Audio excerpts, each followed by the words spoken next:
Hey guys, welcome back to the channel. This is part 13 of What If Naruto Became a Green Lantern. If you guys enjoy this what if and want to see part 14 of it, comment down below and let me know. The like goal for this video is 200 likes. So like this video to let me know that you're interested in this series and you want the next part. Check out my new videos of My Hero Academia what ifs in my second channel and give it some love as well. Link is in the description. And go ahead and check out other what ifs in the channel. Before we start, please do support for more awesome content. Don't forget to subscribe and leave a like, and also share this video with your friends. So let's start this video. Naruto loved to fly. He first flew during the battle against Kaguya 6 Paths mode, but never got the chance to truly enjoy it, given the battle they were fighting. Since becoming a Green Lantern, he was able to experience the joys of it more fully. And he found himself loving the freedom it gave him. In the sky and especially in space. Even though he knew of the numerous sectors the Guardians had made up of Guardian in space and the territories of every spacefaring race, he still could not help but feel that outer space had no boundaries. Despite the politics and everything else, he still felt this way. The young lantern was heading to his monthly visit to his home planet of Ajnin. On this day there was a ceremony being held and he would not miss it. So then he was surprised to find a damaged cargo ship that was on his usual route, as it were in space. Mayday, mayday. This is the Dauntless, requesting aid. Our engines are badly damaged. Please help us. He heard the distress call. Always something, he thought to himself as he flew over. This is Green Lantern of Sector 2813, responding to your distress call, over. Oh, thank goodness. I thought we would be stuck here, said what Naruto assumed to be the captain of the ship. What's your status? He asked, though he could see that it was the engines, from the way they were sparking and not functioning, were the problem. We have had some kind of engine failure. The captain confirmed. My engineers have confirmed that much. It looks like they may have overloaded. Happens sometimes with these older model shuttles. Unfortunately, we don't have the tools on board to fix it. I can take you to the nearest space station so you can get it fixed, said Naruto, knowing that he was no engineer either. It was a moment later when another voice came on the comm. If it is at all possible, Green Lantern, when you take the ship to a station, could you escort me to the planet Ajnin, as it has been classified by its people, said the voice. That got Naruto's notice. May I ask why you want to head there? He questioned in a suspicious tone. I'm on a diplomatic mission from Shooter. I am hoping to meet with the planet's leaders in discussing trade partnership and perhaps help them enter the galactic community, he explained. And you would be? Naruto asked. My name is Tomer, said the young man. Naruto immediately knew who that was from the database, which told him that Shidarian's family names comes first. You're Tomari's son, he said after a long pause. Yes, how do you know that? The ambassador asked. Let me take your ship to a space dock. I will escort you to Ajnin myself, he said, hoping to not answer until then. Thank you, but you didn't answer the question, said Tomer. Naruto decided then to bite the bullet. Ajnin is my homeworld, and I'm the lantern for this sector, your father's successor as it were, said Naruto. I see, said the young Shidarian awkwardly. It was silence after that as Naruto took them to a space station not far. As he put the ship down and the room was again pressurized, he saw both the captain and his charge exit the ship. The captain was an elder Shidarian. If Naruto had to guess in human years, he would be about in his mid-50s. The second Shidarian, on the other hand, was much younger. About his own age, in fact. And someone who looked remarkably like Tomari. Except he's not dying, said Kurama. Naruto walked up to the young man. My name is Naruto Uzumaki, he introduced, bowing to him. First, let me say that I am sorry for your loss. I didn't get the chance to know him, but your father was a very good man and a fine Green Lantern. I appreciate your courtesy, but there is no need to be formal, said Tomer in a pleasant tone. It has been many years, and though I miss my father, I know he is in a better place now. Plus it helps to know that the sector of his in my homeworld is being so well protected by the man his ring had chosen. You're too kind, said Naruto. I'm serious, Naruto. Truth be told, as you are the reason my government wants to go to your homeworld. Especially given that you are the hero of the Batrashian Blitz, said Tomer. That made Naruto confused. I'm sorry, what did you call me? He asked. You don't know? Tomer questioned. Naruto shook his head. That's what they are calling you. After you single-handedly stopped the largest attack in frontier space. It's galactic news, he said with a smile as he saw the young ninja's expression. There were many heroes on that day, said Naruto, not believing what he was hearing. Yes, but who was the one who destroyed the destroyers to save the sapphires sent there? Who was there to destroy the army and defeat Ragnar and the Sinestro Corps 2 members there? The Shidarian questioned. When he puts it like that, said Kurama, also surprised at this development. In any case, he said you wanted to go Ajnin. Why? Naruto asked, getting away from this subject. Yes. Mainly thanks to the reputation you have gathered, we feel it is time for us to introduce ourselves. After all, we are neighbors, and if your people wish to join the intergalactic society, then I feel we may be able to help. Whether it would be helping build your ships or when dealing with a species you don't know about, said Tomer2. Naruto had to admit that he and the Shidarians could help his people in a major way. Tazuna and his crew were good builders, but even with Nadu's help, it would seem to be a daunting task for them with their inexperience to start building a ship. Shidarians on the other hand had long been a spacefaring people with their interest in science, which space travel was known to expand. He then smiled under his mask, and the chances of this happening now of all times. Then we best be off now before we miss it, Naruto said immediately, encompassing Tomer2 in a bubble. Miss what? Said the Shidarian. The coronation of the new Hokage, said Naruto as they flew off and out of the station. He didn't want to be late. Ajnin, Konoha. As you all know, this day was coming, said Swan to the crowd of her village, with the other Kage standing with her on the Gokage building as well as Naruto and his guests. And though it is not who we all thought it would be, I am proud to say that it is his teacher that I give this hat to. She then turned to person and handed it to him. I hereby name Kakashi Hatake as your new Hokage, she announced as Kakashi stepped forward to take the hat and put it onto the cheering and applause of the village and the Gokage present, with Naruto and Tomer2 standing for them. The crowd soon dispersed, and they headed into the office where the official meeting between the Shidarian and the Gokage would begin. After shaking hands, Tomer2 went straight to business. As Naruto informed me, well, on the way to your planet, I understand that you are attempting space travel. Building a ship obviously being the first step. Attempting would be as saying we were making progress when in truth we are still trying to figure out the designs that Naruto gave us, said Kakashi. These designs are from Earth, yes? Asked Tomer2. Kakashi nodded. May I see them? He asked. Kakashi pulled out the pad from the desk and gave it to him. The young Shidarian pondered on the plans for several minutes. The plans, well advanced by human standards, are relatively simple for us. And with our help for you as well, he said, finally handing the datapad back. What do you propose exactly? Asked A, getting into the conversation. What my government is proposing is essentially lending you our expertise. We can help you building this design of ship and also larger one if and when the time comes. Not to say building them for you, but to show you how to build what will be your fleet. On top of which, with the Green Lantern's help, we can guide you on trade in space and on the cultures you will be meeting when you send your first ship, Tomer2 explained. A generous offer to be sure, said Inoki. But what do you gain in return? A chance to explore your culture and introduce you to ours. A mutual exchange of knowledge, if you would. And a chance for you to gain your first ally in the galactic community, said Tomer2. The Gokage looked to each other. They all knew that sooner or later the rest of the space sector would take an interest in their home planet. And everything that the young man was saying seemed sincere. Naruto, you're our expert when it comes to these matters. Is what Tomer2 saying the truth? Asked Kakashi. I do, Lord Hokage, said Naruto, being formal with Kakashi while in the room with the dignitary. The Shidarians are an advanced people by most standards who practice many arts and sciences and have made alliances that benefit anyone in their borders. I know that they would be more than willing to help us as we advance as well. Alright then, said Kakashi. I say we take young Tomer2 on his offer. All in favor? Aye, was what the rest of the Gokage response. It will however take time for us to make up the paperwork for this to become official. We still need to talk with the daimyo on this matter. Though I think I speak for my fellow Kage when I say I am confident that they will agree to the proposal, said Gar. I understand. If you don't mind, I could use a place to stay until it's done, said the Shidarian. We will arrange it, said Kakashi. I will have one of our Jonin escort you to where you will be staying. He then gestured to one of the Jonin and from there escorted him out of the office. If there is no other business, I say we adjourn, he said. As they left, Naruto stayed behind in Hokage for only 15 minutes and already made history with getting the Gokage to allow negotiations for an alliance with Shooter. Not a bad way to start, said Naruto with a smile on his face.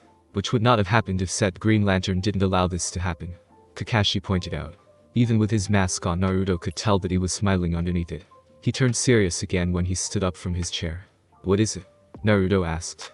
I can't help but feel like a fraud right now, said Kakashi. It should be you in this office, not me. His former student just sighed. We've been over this, Kakashi-sensei. Too many times, in fact. I gave up on being a Kage and I don't want it. You're the better pick and that's that. But Naruto. No buts, alright. Sheesh, can we please not talk about this? Said Naruto, trying to change the subject. In any case, did Granny tell you what I needed before I arrived? She did.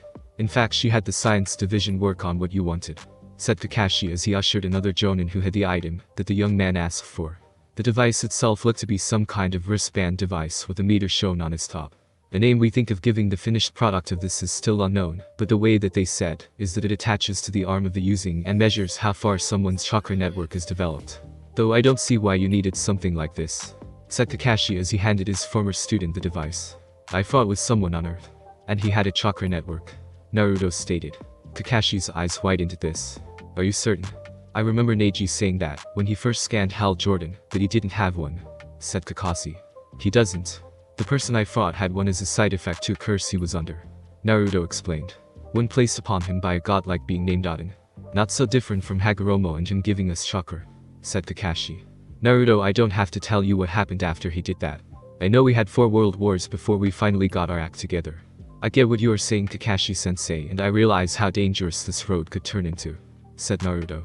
Which is why I am only limiting to 3 people on my team that I think have the most likely chance to have any form of chakra in their systems. Or at least the potential for one. Why only 3 of them? The new Hokage asked. Mainly because the other 3 are aliens in nature, so I don't know exactly what would happen if I tried awakening a network in one of them. Again, I'm pretty sure at the moment might not have one, not that she needs it, given that she is a Martian. Wally and Superboy on the other hand can't have one, though I think they might have something else altogether if I tried. Naruto explained, looking at the device. Well, I will leave that decision in your hands. You've earned that much. Just please don't send another planet on the same road as us, said Kakashi. I won't, said Naruto with certainty. Anyway, I'm going to say hi to Hinata and Kiba at the compound and see how they are doing. Don't forget your friends from the core, Nadu and Tomify, said Kakashi, which Naruto's eyes widened. They're here on Ajnin? He asked. Yes, they are. Turns out Nadu was fascinated with the Hyuga clan's fighting style and asked Hinata to see about learning how to use it. Even though she doesn't have chakra, she wanted to see how it could be applied to someone who couldn't use it. And involved that other lantern as well, Tomify. They have been coming and going on Ajnin for about 6 months now, Kakashi explained. This news intrigued the young lantern. Let's see what's going on then, said Naruto as he left the building. Hyuga clan compound. Naruto arrived at the compound, and rather than just flying in the center, had decided to walk there. And when he meant walk there, he meant be as stealthy as he could.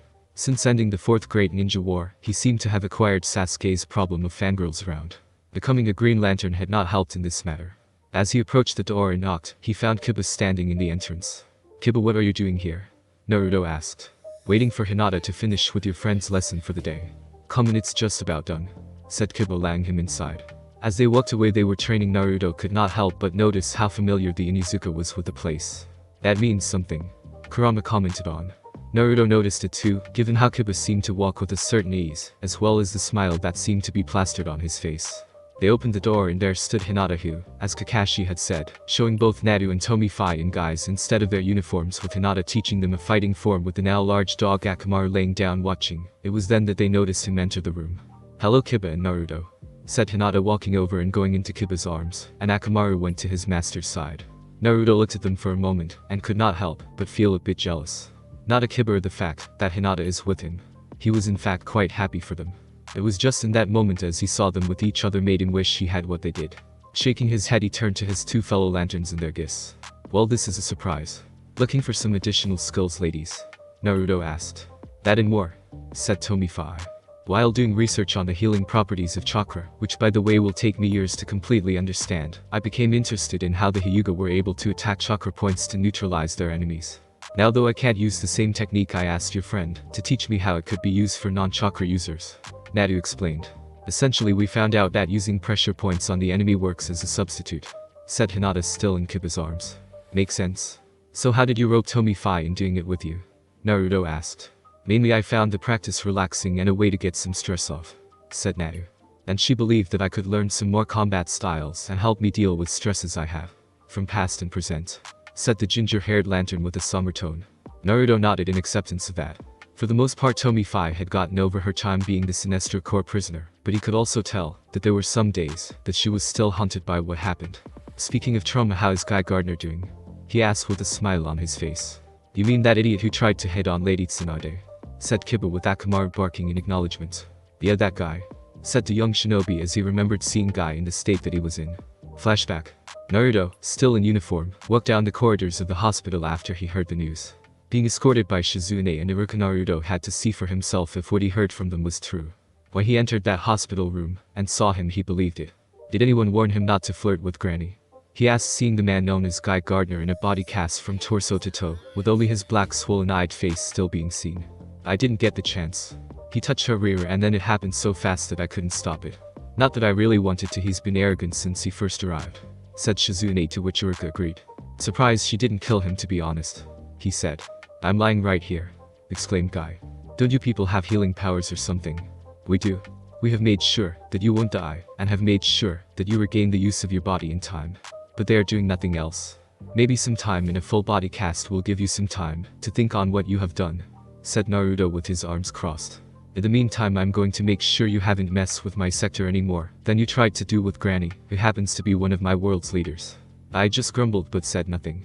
Then flashback, Naruto could not help but smile at the memory. To answer your question, his recovery is nearly complete, and I will be able to tell the Guardians that he will be back to active duty within the next week or so, said Naru. It was then that Hinata spoke up. Naruto, are you still going to your shogi game with Shikamaru? If you or Tamari wanted to know if you could make this afternoon, said Hinata. Date night? Naruto guessed, to which the Hyuga nodded. I will be there in an hour. It will still be well before dark. Why an hour? Asked Naru as he moved to leave the home. I need a haircut, he said. Naru compound 1 hour later. Naruto arrived at the door to the compound and knocked on the door. Again, to his surprise, instead of Shikamaru's mother, Tamari, his girlfriend, opened the door. I see you got my message, said Tamari, commenting on the time. She also noticed his now cropped short hair. Nice haircut, she said, walking him to where Shikamaru's room is, which Naruto assumed that he already had the shogi board ready. Yeah, I thought it was time for a change. And don't worry, I won't let the game get too far into the night, so you guys can have your date, said Naruto. Appreciate that. He thinks he's trying to annoy me by saying your games might be long, but I know him, and you better than that, said Tamari. You know it's not too late to find someone you know. Not you too, he grumbled. It's everyone, Naruto. We all appreciate what you have done for us, but we want you to be happy too, said Tamari. I am, said Naruto with a small smile. You're fibbing, said Kurama.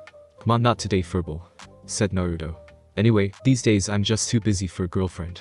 Shooter is about to ally with us, which will help with our building of ships, on top of trying to keep the sector order in, and now my time with the team. Way too busy, he explained with a smile. Tamari knew that smile from anywhere. The smile that was trying to hide his feelings and trying to pass it off as him be resolute in his decision. She decided to let it go for now. They entered Shikamaru's room. Remember the time, boys, she said, and left them to their game. First I find Kiba at the Hinata compound, now I find your girlfriend here in the Nara compound. Things getting serious enough for you guys to start moving in together? Naruto questioned as he sat down across from Shikamaru. Looks that way. Mom loves her, so she gets free reign. We actually think it's a good idea since Garrek can't be here all the time, so we could use someone to represent the Sand Village, and it's not like we don't have the room, said Shikamaru as he and his opponents set their pieces. Plus you get to see her all the time. That's always good, Naruto said in a melancholy tone. Let the game begin. And so, they did, while also talking about how the new alliance is pretty much a guarantee with the daimyo. The young Nara had said that everything that has Naruto's approval these days was gold to them, to which Naruto just shrugged. In the end, their game ended conveniently, when dusk had started to settle, with Naruto almost winning again. Though Shikamaru had noticed that he seemed a bit sloppier in his strategies than normally, but he figured Tamari talked to him, and decided to speed up Shikamaru's victory, so that he had time to get ready for their date. After eating his bowls of ramen with Shizune and Iruka, he headed back to his apartment to get some sleep. Days later, Shikamaru was not wrong. The daimyo immediately agreed to the treaty. And like any group of politicians, they wanted to make it a grand spectacle, with parades and celebrations abound across Ojnin and all the countries after the ceremony was over. As for the ceremony itself, the daimyo, the cage, and all the leaders of the world bore witness to the signing of the treaty with Naruto as the mediator, to confirm everything, with Tomer and the cage standing together. It was time then for Naruto to escort Tomer back to Shooter on his way back to Earth. But before they left Ojnin, there was one place they had to go to. This is where he died, said Tomer, standing in the same spot in the Forest of Death that Naruto was sent to after he grabbed the ring 2 years ago. Positive, he said, standing some distance away to give him some space. And he was right. How could he forget that this is where his life had changed forever? Kinda hard not to forget being dragged by an intergalactic piece of jewelry, said Kurama, echoing his host's thoughts. You know, we had a memorial service after we got the news. Mother and me. We had to settle for something more posthumously, since the Guardians never let us have his body until about a year later. Wanted to examine his body for anything that might help fight Sinestro, he said, wiping his face to keep tears from falling. Naruto had not known this.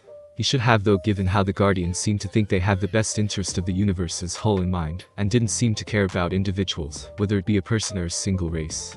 He had decided to remain silent and let Tomer stand for a long period of time. He would be proud of you, I think, Tomer, Naruto finally said. With this treaty, our races become allies, and hopefully make sure that our sector will remain free and safe. Tomer turned to Naruto and held out his hand. He would also be proud to find his successor has ensured that future and made sure that his death was not in vain. Naruto shook the hand that was presented. He created a bubble that encircled them both, and they flew off. Naruto had another home to return to, and he got the feeling that all their stories was just beginning. The team lay on the ground defeated and overpowered by their latest enemy, Clayface. They were covered in muck from his attacks, and all but Aqualid were unconscious, though himself just barely. He looked up and saw the monster known as Clayface, about to finish them off when Naruto suddenly appeared in front of him almost instantly, his hand shining with lightning, striking at Clayface, dissolving him onto the ground before them in a puddle of goo. Calder would have worried if not for the fact that the criminal had been known to be extremely if not impossible to kill. Naruto then had Clayface contained in a bubble and awaited Batman as he arrived on the scene. No words were said as he, the team, and Batman dropped off Clayface in a specialized cell in Arkham Asylum. It was only after arriving back at Mount Justice that Batman spoke. Team hit the showers. Everyone else had home, said Batman. Home? I am home, said Superboy as he walked off. Me and Gan too, said Naruto. I need to speak with Aqualid, said the Dark Knight. Both he and Robin stood at attention. Yes, Aqualid, said Batman, getting a strange look from Robin, but did as he was asked.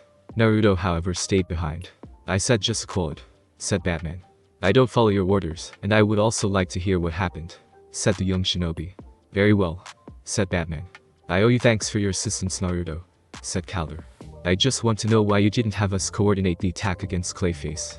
In fact, your head wasn't even in the game tonight, said Naruto. The Green Lantern is correct, agreed the Dark Knight. The team was on point. You, their leader, was distracted and not focused. No, you are. Calder began before taking a deep breath. Correct. Why is the question, said Naruto, knowing that in this line of work a moment's distraction could get you killed. As of late I am not convinced I belong on the surface world. For years it had filled my every thought. But now that I am here my dreams are of my home, of Atlantis.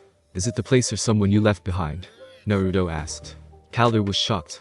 How did you know? I've been there, said Naruto. Regardless, Batman intervened. You can make time in between the surface world and the sea. Your mind cannot. You're either here 100% or you need to walk away. Make a decision, Calder, and make it soon. Calder knew that he was right. Naruto time was split between going to his homeworld, being on the team, and assisting Black Canary in training them. He had no such excuse. Calder, the Lantern called out. I don't think we are due for another mission for a while. Take the time off, and consider what you want. And know that, no matter what your decision, we got your back. Thank you, said the Atlantean as he moved to the Zeta Tube and disappeared into it. For his sake I hope he makes the right choice, said Batman. For the team, or for himself? Naruto asked. Both, he responded before turning to Naruto. It may mean that the team will need new leadership if Calder decides to stay in the sea. Do you think Robin is ready now? Both he and Calder agreed that he wasn't ready for the responsibility, said Naruto. Perhaps, said Batman. Noticing how fast Naruto mentioned Robin as the new leader told the detective that Naruto was not looking to take the lead, at least not now. Despite reports from Red Tornado that everyone, including Aqualid, have been looking to him for advice, tips, or someone to talk to. I'm guessing your chakra network allows you to control elements. Hence the lightning attack that you used on Clayface, he said, changing the subject. Among other things, yes, said Naruto. I saw the report from when you fought Prince Strong. That technique you used was the same, he stated. Correct. Though, obviously I couldn't kill him with that attack, since it's seemingly impossible to actually find his heart, Naruto explained. And if it wasn't? Batman asked suspiciously. Then I would use something that didn't kill him, Naruto stated. I don't look to kill my enemies at all times, Batman. John needed an honorable death to go to Valhalla. The two glared at each other before Batman seemed to relent. Alright then. Be sure to inform the team that they have some downtime. That includes you as well, he said. Turn to the Zeta 2 program the computer to take him to the watchtower to which you left in. You know, one of these days I get the feeling you two are going to come to blows. At least this time he actually saw your point, said Kurama. Yeah, for now. He doesn't trust me, and I'm not sure I trust him all that much either, said Naruto as he changed from his uniform to his civilian attire. At any rate, I better give the news to the others, then get some sleep. Naruto went to do just that when Artemis appeared. Hey, anything happened while I was out? She asked. Yeah, I will tell you about it on the way to the others, said Naruto. The next day, Calder stood in front of the Zeta Tube about to enter his code for it to activate. Calder, just a minute, called out the voice of Naruto. Calder did so and saw that he had the rest of the team behind him. I haven't made my decision to leave the team. There is no need for a farewell send-off yet, said the Atlantean. At as much relief as that gives us, that's not what he wanted us for, Calder, said Ngan. Calder looked to Naruto and noticed that he had a device in his hand. I'm assuming that this has something to do with what we talked about earlier about the possibility of some of us possessing a chakra network, or the potential to have one. You would assume correctly, said Naruto. Do not worry, though this will not take long. The way this works, that you put it on. I then put some of my chakra to scan your system. This device will show me an image of any chakra in a person's body. Depending on whether the chakra flows into a pattern will determine if any one of you has meridian system, and if it can be developed into a chakra network. Won't any alien origins play a part to this? Asked Mgan. Or even those who possess magical abilities like Calder does? More than likely yes, though I am not sure, said Naruto. Chakra is a mixture of physical and spiritual energy, so in effect all life forms should have those. But this is all theory until we test it. I say let's try it and see what comes of it, said Wooly, eager to see if he could acquire new powers along with the new skills that Dyna and Naruto had been pounding into his skull. I'm in, said Superboy simply. This acknowledgement was compounded by nods and yeses from the rest of the team. On that note, let's begin, said Naruto. Basically what this device will do is that it will show me whether or not you have a meridian system. The way it works is that I will channel a small bit of my chakra into you, so that the device can get a reading. Do you all understand? Everyone nodded. Now I will use it first to demonstrate how it works. Naruto attached the device to his wrist. The indicator on it showed as a part of his chakra network, much like what he was told by Hinata when she used the Byakugan. It showed a section of his chakra network, and showed how it flowed throughout his network, as he moved the device up and down his arm. As you can see, it works like an X-ray or stethoscope. My chakra will seek out and flow into your meridian system, if you have one, making it a chakra network, if my idea is right anyways. Does anyone know about the meridian system? He asked. That man explained it to me, when I trained with him, said Robin. The concept was a part of it what the Genims taught me along with other facts, said Superboy. Essentially it's a philosophy that the energy known as Kai exists in all forms of life, and this system is the means that it travels through the body. Yep. Though I'm not sure that Kai and chakra are the same thing.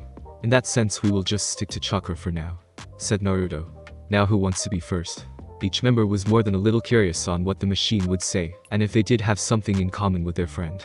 Superboy was first as Naruto attached the device to his arm, and channeled the chakra into the boy of steel. You feel anything yet? Naruto asked. Yeah. I'm feeling warm. Not a bad kind. Like something rising. Like the sun almost, said the clone. Naruto looked at the device and saw that the chakra he sent in had done something.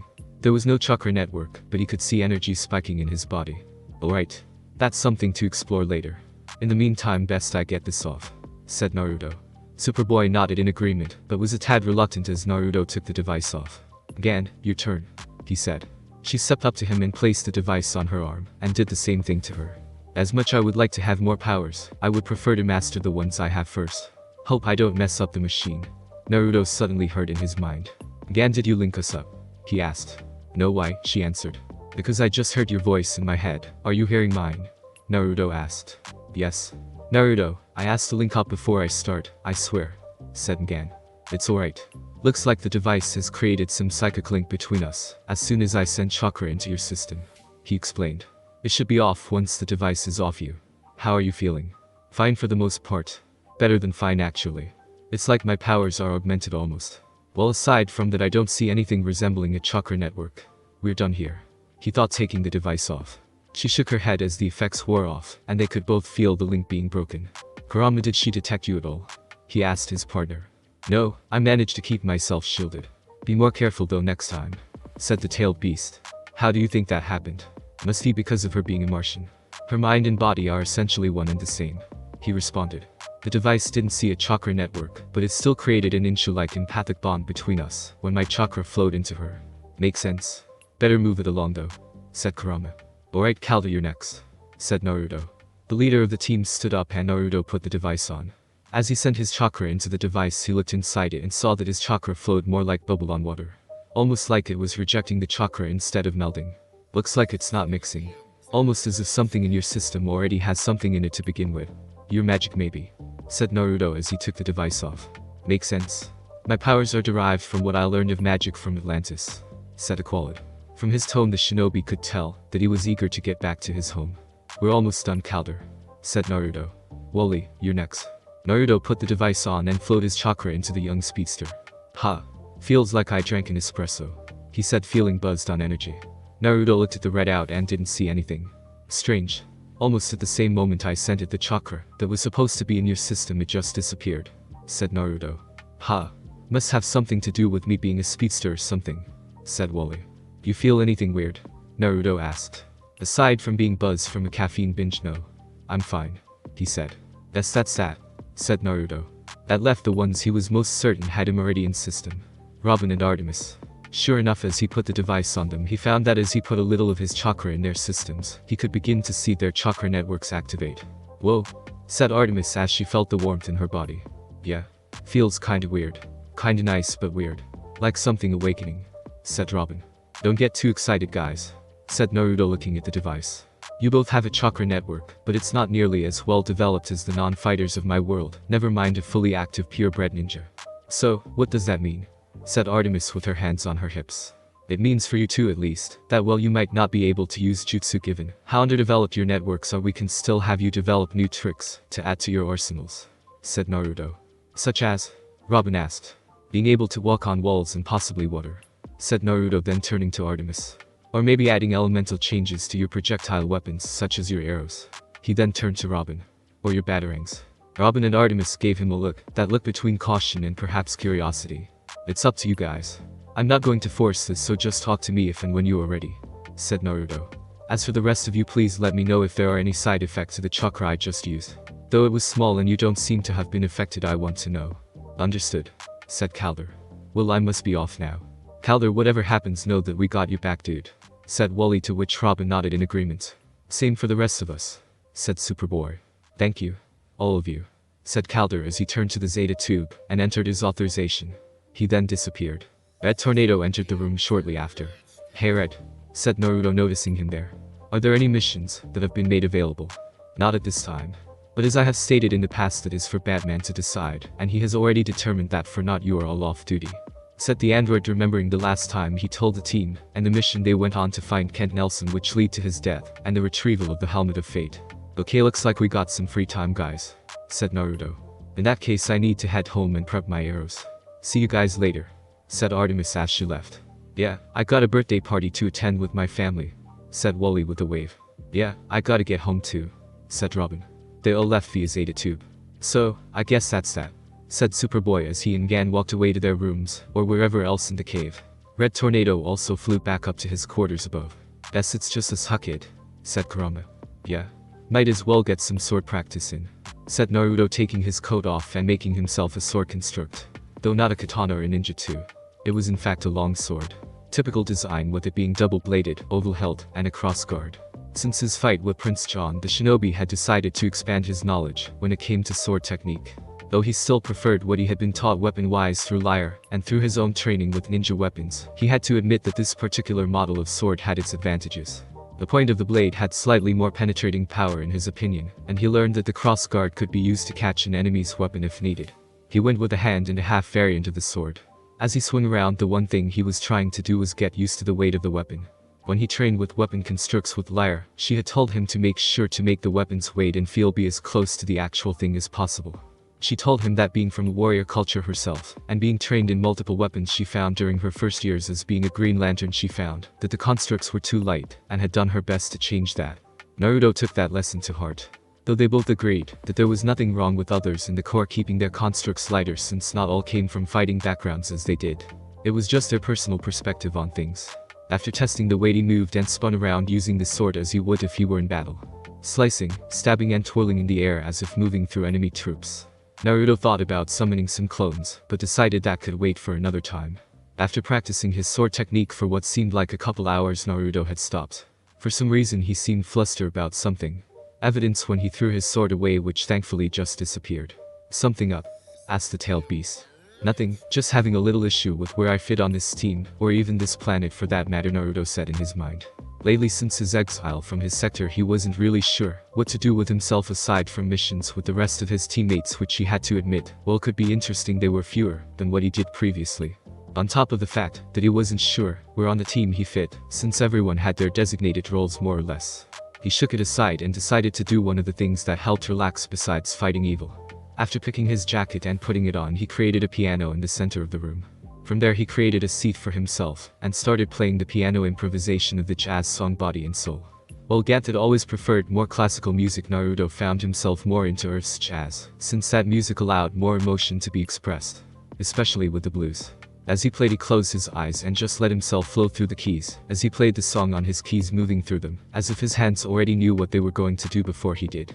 He listened to the echo of the cave as the music played, and found the place he was in was the best place acoustically, and it pleased him to hear his playing echo throughout it. What felt like hours when in fact it was only a few minutes. Naruto finished the song and felt more relaxed than he did earlier.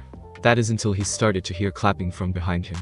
He turned to see Dinah standing there clapping her hands. "Don't stop on my account," said Dinah with a smile on her face. "Dinah?" Naruto exclaimed, standing up from his seat at the piano, blushing in embarrassment that someone was in the room while he was playing. "I didn't know there was a lesson today. Sorry, I will just put this away," said Naruto, already starting to make the piano disappear. "No, please. I didn't mean to disturb you. I just heard what happened with the mission with Clayface and I wanted to see how you all were doing," said Dinah. "We're okay. The team suffered some bruises but nothing serious. Though whether or not Calder will return remains in question," Naruto explained, hoping to change the subject. "Hope he does," said Dinah.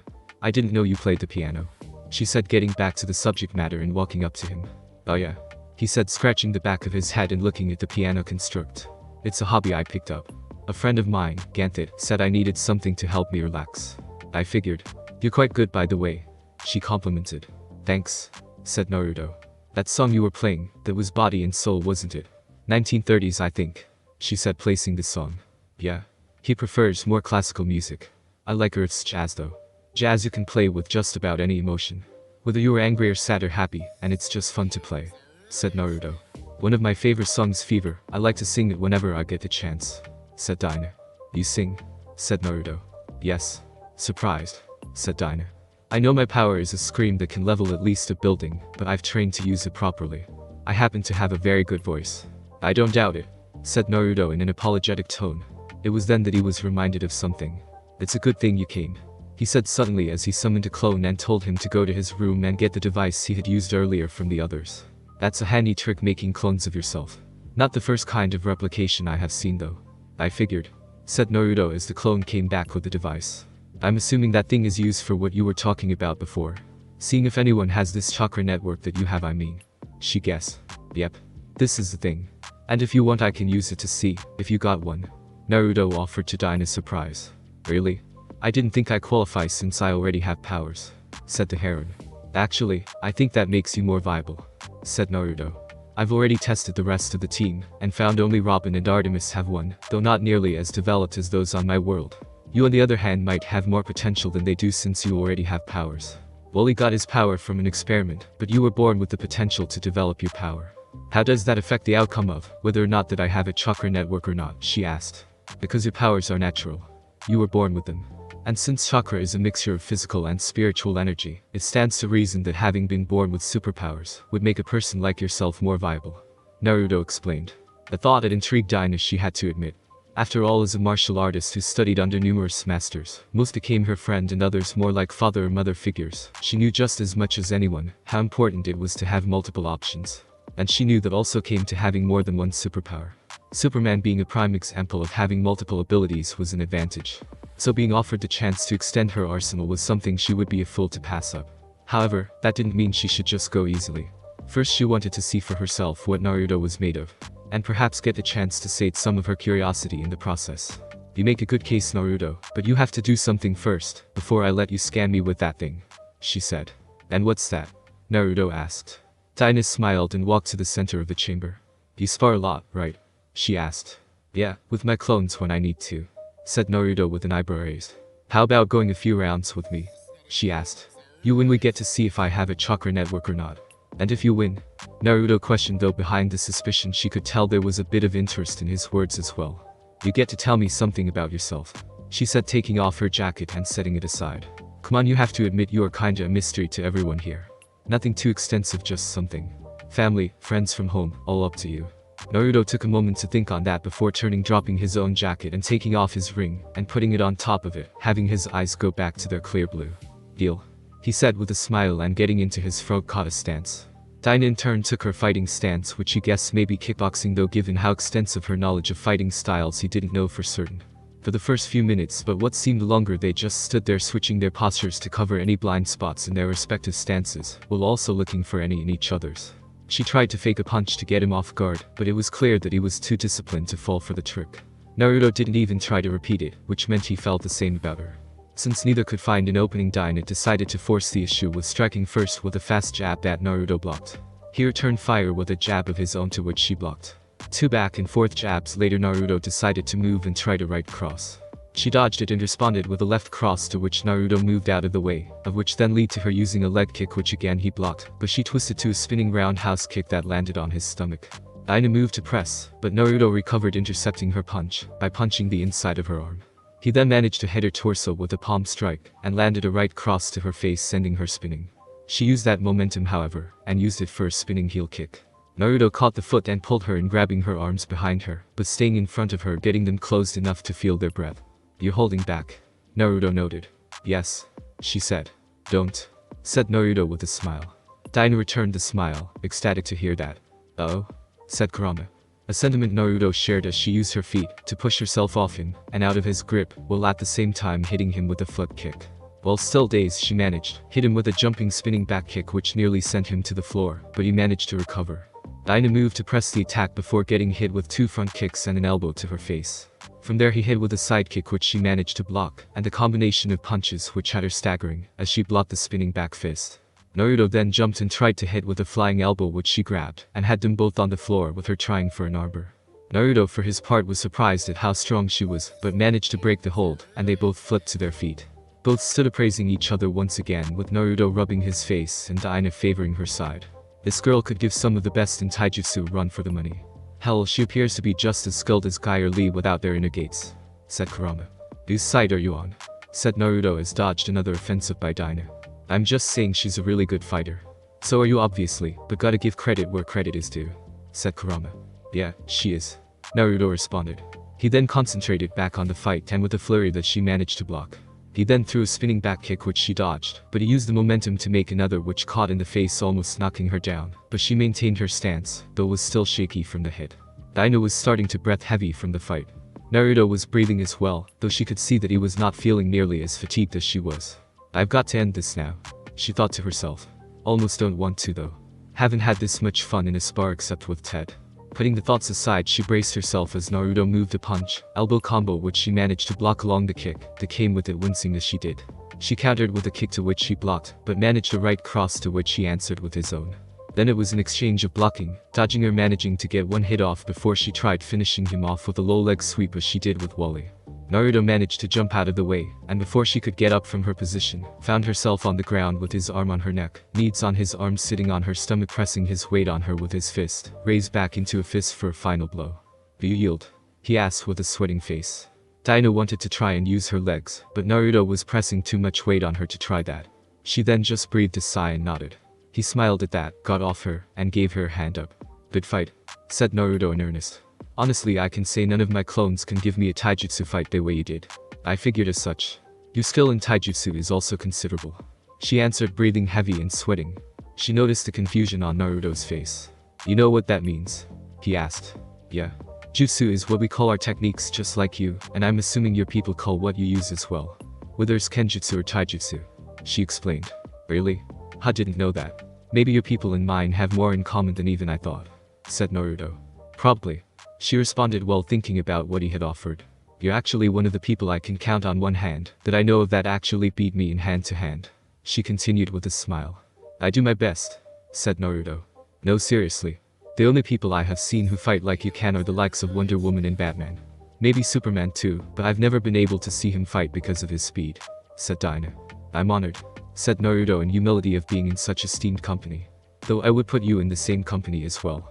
"Thank you," she said. "Well, we made a bet," she said, pointing at the device. "Yeah, I guess we did. You don't have to, you know," said Naruto, walking over and picking up the device. "It's okay. I'm actually kinda curious to see if I have this chakra network you are talking about," she said. Naruto nodded and placed the device on her arm. Like before, he put some of his chakra into the device and thus into her to find it. He heard her take a breath. "Are you alright?" he asked. "Fine. It just felt good. Warm. Like something had awakened. Something that makes me feel safe," she said, looking up at him. They stared at each other for a moment. When the machine finished, Naruto immediately shook it off and took the device off her arm and looked at the scanner. "Well," she asked. "Good news," You do have a chakra network just like Artemis and Robin. Unlike them, however, yours is far more developed than theirs. Not quite up to a pure-blooded ninja, but it is pretty close. He explained. How close? She asked with some excitement. From what I can see from the device, your network is very healthy. Enough that I can get chakra flowing into it, which would kickstart your own chakra flow. From there I could start teaching you jutsu. He said, taking the device off her. That's the name of the techniques my race uses. He added. I know what it means. It's the same thing here on Earth. Jutsu implies using tricks, skills or abilities in just about any form, whether it's kenjutsu or martial arts, said Dinah. Dinah thought for a moment.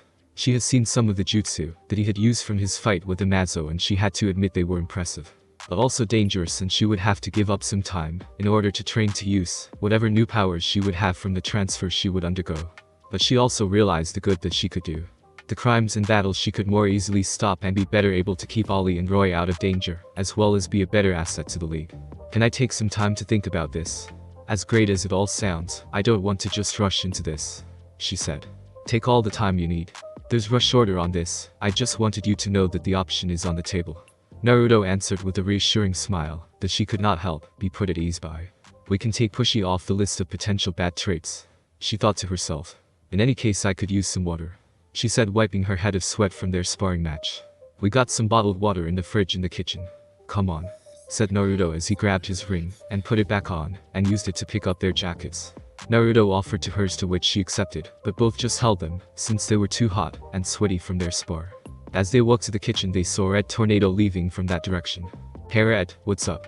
Naruto asked. I believe that I stumbled on something awkward between Superboy and Miss Martian, said the android.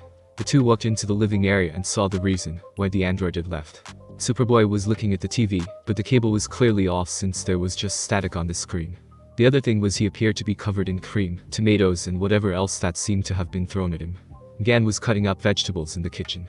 Both of them seemed to be in an awkward silence. Okay, what happened?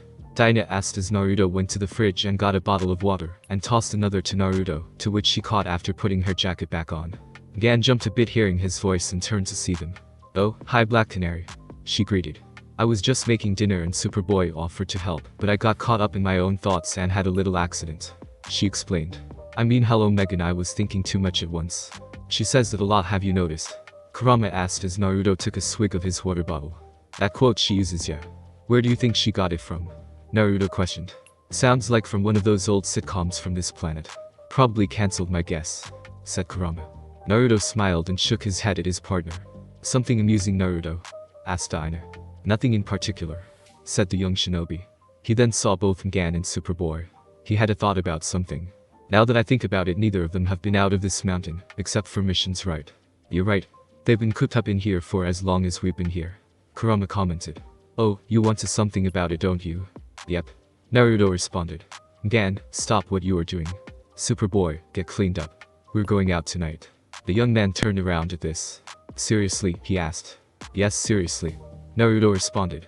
If that's alright with you, Dinah. I'm all for you guys going out, she said with a small smile. So will Red. The only problem is identities. Already got mine, said Gan excitedly as she put the vegetables she'd cut into the trash. She was obviously referring to her brown dress and skirt. Yeah, except for, well. Naruto began trying to figure out the polite way to say that her skin was still green. Just kidding, she said, relieving him of that uncomfortable situation by chaining her skin to Kakashin. Meet Megan Morse. She bowed. I'm guessing identities were already made up for her, he asked Dinah, to which she nodding with a smile. I guess I will go too, said Superboy as he moved to his room get a quick shower. So, any ideas on where we should go? Asked Gan. Here in Happy Harbor or somewhere else? Naruto hadn't thought that far ahead yet. Dinah spoke up thankfully. There's a Chinese restaurant in Star City that me and Oliver frequent, said the veteran hero. Give you guys a chance to explore your taste buds. That sound good to me, said Kurama. Naruto just smiled at the thought. Excellent idea, said Naruto. The boy of steel returned to the living area cleaned up and in his now clean, usual attire. If we are going out, you're going to need to change your shirt, dude, said the Ajin. He's right, you don't want to risk your identity, said Ngan. The young man shrugged and pulled off his shirt, to which Ngan immediately blushed at. He turned it upside down and showed it to the group. Will this do? He asked. Works for me, the Martian sighed. You're also going to need a name besides Superboy, said Dinah. Well, I don't have any ideas for one, said Superboy. Connor has been a favorite of mine, Ngan suggested. Superboy shrugged accepted. The last name will also be needed in case they want a full name. And for the records that Red will make for you eventually, said Naruto. How about Kent? Said Dinah with a knowing smile the shinobi shared. Like a tribute to Kent Nelson, exclaimed again. Naruto and Dinah looked at each other. Naruto just shrugged. Yeah, that would work. I suppose it would be an honor and all that, said the now christened Connor Kent. In any case, do you have any idea where we are going? Dinah mentioned a place where she and Oliver frequent. Sounds as good a place as any, and best part for you guys is I'm buying, said Naruto. Connor smiled and nodded. Would you like to come along, Dinah? Asked Naruto. I suppose. I will need to go back home and change before going anywhere. Won't take me too long via Zeta Tube though. I will meet you guys there, she said. See you there, said Naruto as she walked away. Come on guys, I'm hungry, said Naruto as he led them to the tube which just finished sending Dinah off. He keyed in the machine. That three were leaving for Metropolis and there they disappeared. Atlantis, Positanous. This was not what Calder was expecting when he decided to head back to Atlantis. He had been considering returning here to his home to finish his magical training, or more specifically to be with Tula, the girl he loved. Only to find that it was too late and she had found love in his best friend here in Atlantis, Garth, the other person that his king had thought to take the title of Aqualid. And in the midst of this rejection and the thoughts of what could have been if he had stayed, his home was under attack. The enemy's armor suggested that Black Manta was behind this. He reasoned that Sector 4 of the city, the only place that had not been attacked, was their target. More specifically, the Science Center and the creature in ice that Prince Orm and the scientist Volko had uncovered. Knowing their goal, Aqualid moved ahead, leaving Tula, wounded from protecting Garth, in Garth's care despite his protests. As he keyed in the code to enter via a secret entrance, Calder sensed someone approach him from behind. He turned and grabbed the hilt of one of his water bears, only to find Garth to be the one behind him. You should be with Tula, he admonished. The queen looks after Tula and sent me to help you, said Garth. Aqualid decided not to voice his objections and they moved into the tunnel, swimming steadily through the halls of the center, watching for enemy patrols. You have a plan, don't you? Asked Garth. He turned only to see his friend not beside him. Aqualid. He then turned to see two of Manta's soldiers upon. An instant later, Aqualid was behind them and kicked on while using one of the water maces he made with his bears to knock out the other. He then turned to a gaping Garth who was amazed at how fast he managed to do that. I too have my studies, said Aqualid. He shoved one of the unconscious me towards Garth and started to take off the other's armor. We can sneak in and hopefully make sure that Manta does not get the creature, he said. Garth understood. They put on the armor and swam towards the hole that the soldiers made. They found Manta and the rest of his men waiting as his sub melted the glass dome above. They moved in and saw one of the cables surrounding the creature. Before they could do anything though, they heard the voice of the leader of this heist. Impressive, is it not? Aqualid. He stated after he asked the question. Calder admonished himself in his head for keeping his water bears in such an obvious position as his hip. He shook it off and using the stolen soldier's rifle started firing on Black Manta. The villain swam away easily from the shots fired and shot his own from the eye beams in his helmet, destroyed their weapons, and knocking them to the other side of the room. Aqualid took off his helmet and used the bears to create sword-blocking shots from Manta and his troops. As Manta fired again, he used a water whip, grabbed one of his men by the leg, and pulled, shielding himself from the attack. Such a waste, said Black Manta, clearly impressed with the young Atlantean. Do you truly have no ambition other than to serve Aquaman? Does he not have scores of fools who would follow him blindly? The villain turned to Garth, who was still removing the cracked helmet from his armor. This fool, for example. Then he fired at Garth just as he took off his helmet, Aqualid barely managing to get him out of the line of fire and finding covering behind a pillar. Garth, get your head in the game, said the young Atlantean. He moved back into battle using his bears to create a shield and moved in on Black Manta. Garth decided to thin the herd to give Aqualid a better chance. I summoned the power of the Tempest, he called out, swirling his hands and firing the spell at their foes, sending them all over the place. Aqualid engaged Black Manta, but with little success as the villain's experience showed. When the young Atlantean tried to strike out with his swords, Manta dodged and countered. Forced back, he had to block Manta's eye beams again with his bears. It was then that he remembered something that Naruto had told him. All you need to do is expand your mind to the possibilities and use your imagination. Aqualid decided to take his words to heart. And none too soon, as the dome had finally melted and the cable from the sub approached the creature. He closed his eyes and channeled the magic within him, difficult though it was with Black Manta still blasting away at him. And that's when he felt it. A strange feeling not unlike when Naruto had tried to awaken a chakra network within him before. Only now that feeling was growing and growing.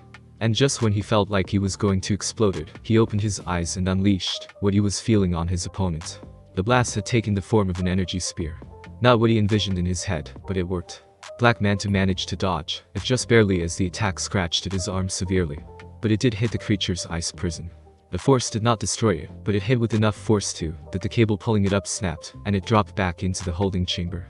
After firing the blast, Calder felt as if he had completely spent the energy Naruto had given him. Some of the ice around this starfishing-looking creature was shattered. Enough that one tentacle was now free. And it was moving. The Qualit had no time to process this as a now enraged Black Manta cried out. If I can't have it, no one can. At that instant a miniature rocket launcher appeared on his shoulder and fired at the creature. Calder called the voice of Garth as he stood in front of the Qualit and casted a shield in front of them as the missile exploded on contact. The explosion was massive, and when the dust settled there were pieces of the creature still in ice all around the facility. They looked up to see Black Manta enter the sub and leave. It was over. After re-establishing communications, King Warren, also known as Arthur Curry on the surface to his friends, and known to the world as Aquaman, immediately returned home. His wife, Calder, Garth, Tula and his brother Orm met him at the Zeta Tube. The city was heavily damaged, said King Warren. And many of our people have been injured from the attack. But it could have been much worse. The last part of that sentence had him caressing his wife's stomach with her hand on top of his. For the life that was now growing in her womb. This was all that was left of the creature, said Orm, presenting the small piece of tentacle that was left over from the destroyed starfish. It has already begun to regenerate. But with the science center destroyed, and the city in need of repairs, we do not have time, or the resources to study it further. He then looked to Volko, who nodded to him. Perhaps the surface world can do better, said Orm. I'm sure they are eager to try, said Orm, trying to help alleviate the pain his brother was feeling. Calder, he called, looking to his protege. Calder stepped forward and saluted. Call me Aqualid, my king, he said. Orin smiled at hearing the resolve in his voice. They soon left, leaving Calder, Tula, and Garth at the Zeta Tube. Calder, Tula began. I wish you both nothing but the best, said Calder. In his voice he knew now where he was meant to be. He then keyed in his code for the Zeta Tube to return him to Mount Justice. Before he disappeared, the young Atlantean turned to his friends. Have you ever wondered if I had stayed behind and you became Aqualid? He asked Garth. Never, Garth said without hesitation. Neither have I, said Calder. And with that he left one home to go back to another.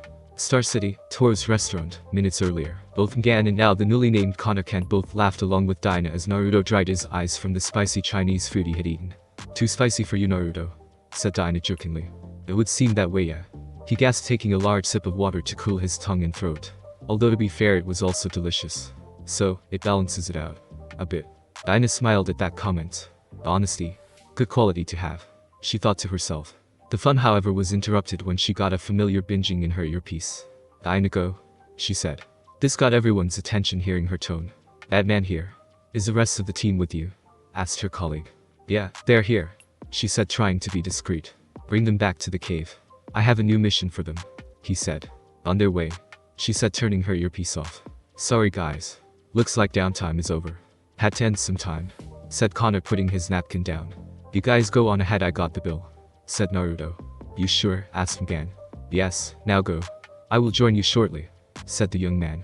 The two youngsters left as Naruto got his wallet out and asked the waiter for the check. Dinah then noticed he had a debit card. You sure you got it covered? She asked. Yep.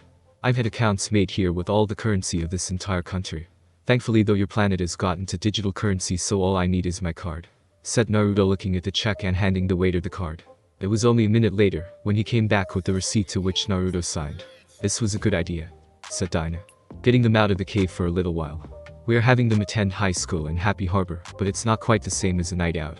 Glad to be useful for something outside the team, I guess, said Naruto as he finished his drink, and they headed out. What's that supposed to mean? Dinah asked as they left. It's just, well, Naruto started rubbing the back of his head. I've been wondering where I fit on this team, to be honest. I could be your assistant training them and whatnot, but honestly I could do all the roles that everyone fits on my own. Have done it for 2 years now. I'm not sure where I fit. Well, you remember how we have used football to help with Wally with his speed and maneuvering, right? Naruto nodded. So think of yourself the linebacker to his running back. Essentially being able to cover all the positions needed but not overtaking someone else, she explained.